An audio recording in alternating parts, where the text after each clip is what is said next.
पिता एक उम्मीद है, एक आस है, परिवार की हिम्मत और विश्वास है।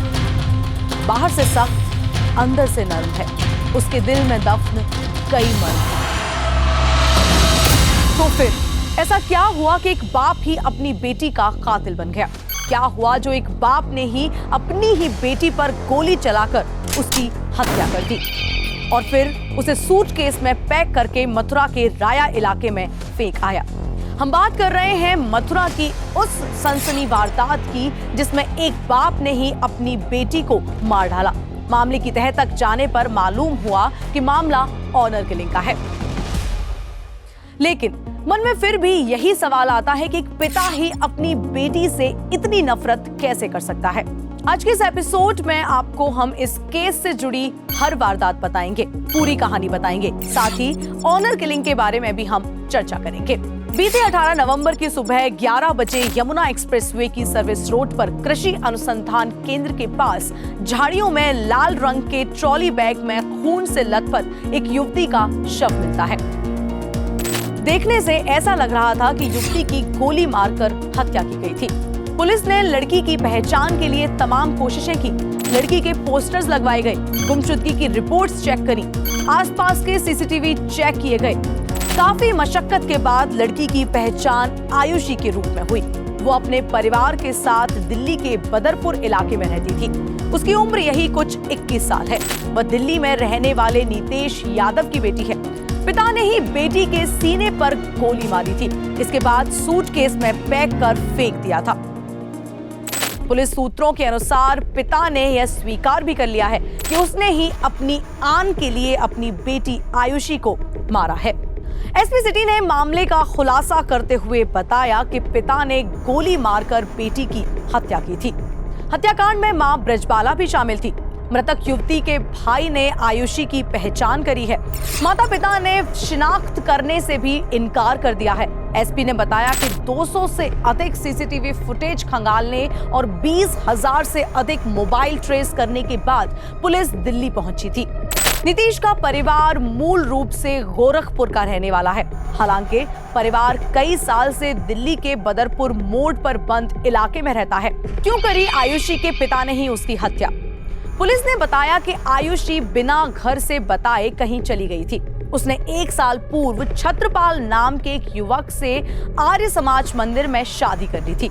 उसी को लेकर घर में मनमुटाव चल रहा था, जिसके बाद 17 नवंबर को पिता ने सरकारी पिस्टल से 2 गोलियां मारकर आयुषी को मौत के घाट उतारा था।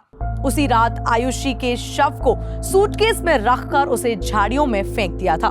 यह बात पिता ने पुलिस को भी दिए अपने बयान में स्वीकार कर ली है। पुलिस ने मृतका के आरोपी पिता और मां दोनों को अब गिरफ्तार कर लिया है। उनसे पूछताछ भी करी जा रही है। पुलिस ने हत्याकांड में इस्तेमाल हुई कार और लाइसेंसी पिस्टल को भी बरामद कर लिया है, जिससे घटना को अंजाम दिया गया था। ये पूरा मामला ऑनर किलिंग का है। सबसे पहले तो ये जान लीजिए कि ऑनर किलिंग है क्या। जब प्रतिष्ठा विकृत ढंग से जान से प्यारी हो जाए तो जान खतरनाक ढंग से सस्ती हो सकती है। भारत के विशाल ग्रामीण क्षेत्र में हर वर्ष 1000 से ज्यादा युवा अपने ही लोगों के हाथों मार डाले जाते हैं।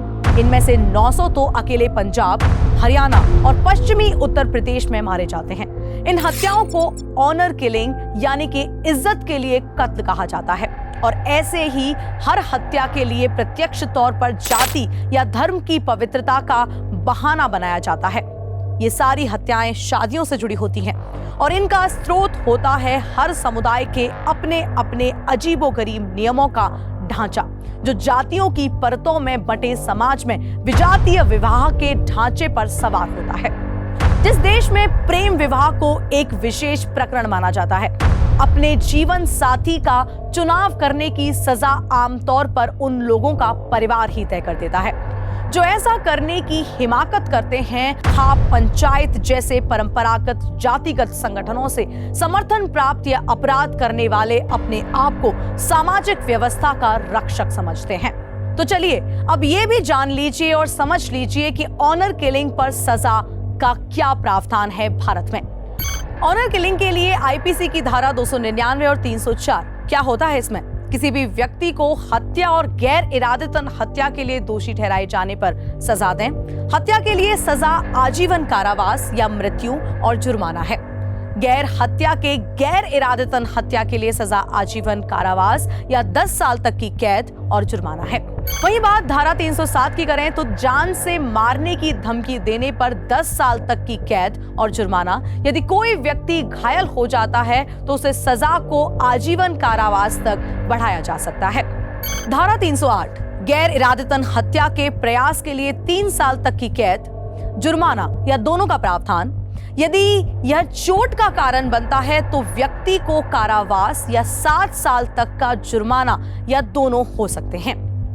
धारा 120 ए और 120 बी, जो कोई भी आपराधिक साजिश में भाग लेता है उसे दंडित करें। धारा 107 116 हत्या और गैर इरादतन हत्या सहित हत्याओं को उकसाने के लिए लोगों को दंडित करें। धारा 34 और 35 आम इरादे के समर्थन में कई व्यक्तियों के आपराधिक कृत्यों को दंडित करता है। अब ये भी जान लीजिए कि ऑनर किलिंग पर भारतीय संविधान क्या कहता है। भारतीय संविधान के अनुच्छेद 14 और 15 में ये लिखा गया है कि सभी भारतीय नागरिकों को उनकी जाति, पंथ, लिंग, नस्ल या धर्म पर ध्यान दिए बिना कानून के समक्ष समान व्यवहार किया जाएगा। ऑनर किलिंग के मामलों में यह साफ नजर आता है कि कानून के समक्ष कोई समक्षता या समानता नहीं है। किसी भी महिला की हत्या इस कानून का उल्लंघन करता है। वहीं भारतीय संविधान के अनुच्छेद 19 और 21 क्रमशः स्वतंत्रता और जीवन के अधिकारों पर चर्चा करते हैं। ऑनर किलिंग में व्यक्ति के दोनों अधिकारों का हनन होता है। व्यक्ति को अपना जीवन साथी चुनने का अधिकार है। कोई भी किसी की स्वतंत्रता और जीवन के अधिकार को नहीं छीन सकता है। मानव अधिकार अधिनियम 2006 के तहत किसी मानव की गरिमा को हानि पहुंचाना भी अपराध की श्रेणी में ही आता है। घरेलू हिंसा अधिनियम 2005 के तहत किसी भी महिला को मानसिक रूप से या फिर शारीरिक रूप से प्रताड़ित किया जाता है तो महिला को इस अधिनियम के तहत संरक्षण प्राप्त है। इतने सारे कानूनों और प्रावधानों के बावजूद भी बेटियों को परिवार की शान के नाम पर मौत के घाट उतार दिया जाता है। देश के हर व्यक्ति को यह ध्यान रखना चाहिए कि संविधान हमें अधिकार देता है। हमें हमारा जीवन हमारी शर्तों पर जीने का हक है। यह हक हमसे कोई छीन नहीं सकता, न हम यह हक किसी और को दे सकते हैं। आप देख रहे थे क्राइम टाइम दैनिक जागरण के साथ।